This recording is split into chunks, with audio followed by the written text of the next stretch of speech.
Hi there, friends and neighbors. I'm going to show you now how to make a contingency table with a spreadsheet. And this is what you use if you've got two categorical variables, regardless of how many categories you've got. For instance, if I wanted to know if yes or no variable, like have you used cannabis in your life, is associated with another yes or no variable if you've used cocaine, heroin, or meth in your life, I would have rows be cannabis, yes or no, and columns be coke, hair, meth, yes or no. So that's how that, you start by getting the counts of all the values of the cells in the table. Once you have that, you can then take those numbers and use them for more advanced calculations like a confidence interval or a hypothesis test. You can make graphs out of them. First thing you need is a contingency table, and you can achieve that with a pivot table in a spreadsheet. I'll demonstrate using Google Sheets. Any spreadsheet will work pretty much the same way though. So okay, here we go.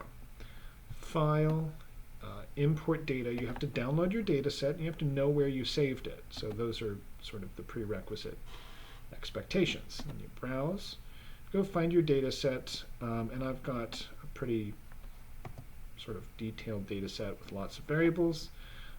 So you find it, then you import it, and there you go. This is with Google Sheets.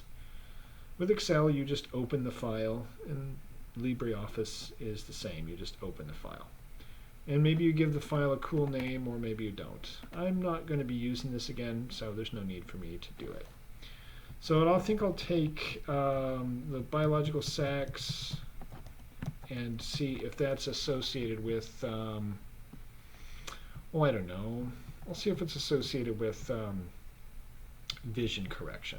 Yes or no, do you have vision correction in the class today? So what you need to do is make a pivot table.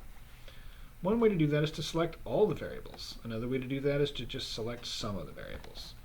So if I wanted to just select some, I could click and then hold Shift and select others like that. That's fine. I'm going to select them all, I think. It's just the most flexible thing I can do. And you can do that by clicking on this cell in the upper left corner of your screen. All right, then we're going to insert a pivot table. There we go. And I'll put it into a new sheet. All right, once you've got that open, you'll need to choose your row variable and your column variable. So for rows, I'm going to choose sex. So I can click add or I can drag. I'm going to actually click add. So it chose major. I'm going to try again. Add sex. So that's the row variable. And it's ascending male, female. Now I'm going to add the column variable and let's do vision bind. That is vision correction binary. That's what this variable is in this data set. All right. And so that's what I've chosen. We've got correction and no correction. And what I'm going to need is counts. This is a contingency table, and in this table I will need the counts. You can pick either variable for the values. It doesn't matter because it's the same observations, and I'll just click on sex. Now, it shows me the count by default with this kind of variable. So there's 14 female with correction, 14 female with no correction, a total of 28 female, a total of 19 with correction and 20 with no correction, 5 and 6 for the 11 males. That's count A, which is you can choose the options of what you're summarizing. This is where you can get your means if it was a quantitative variable and your standard deviation. You can set it to count, but it's not useful. So set it to count A, which is counting whether there's anything in there or not into the cell. And that's it. So now you've got yourself a contingency table. You can now use these numbers to put them into more advanced spreadsheet or other software to get your confidence interval, for example.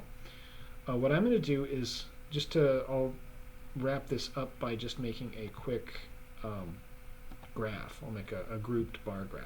So select the table. I like to copy it and go to some other cells and paste it just as plain paste special, just values only, so that it's just a table and I can now get rid of the parts that I don't want. I only want these parts. Right, so I just want a row for female, a row for male, and then a column for correction and a column for no corrections. Nothing, no other fancy stuff, no totals. Now I can select this and insert a chart.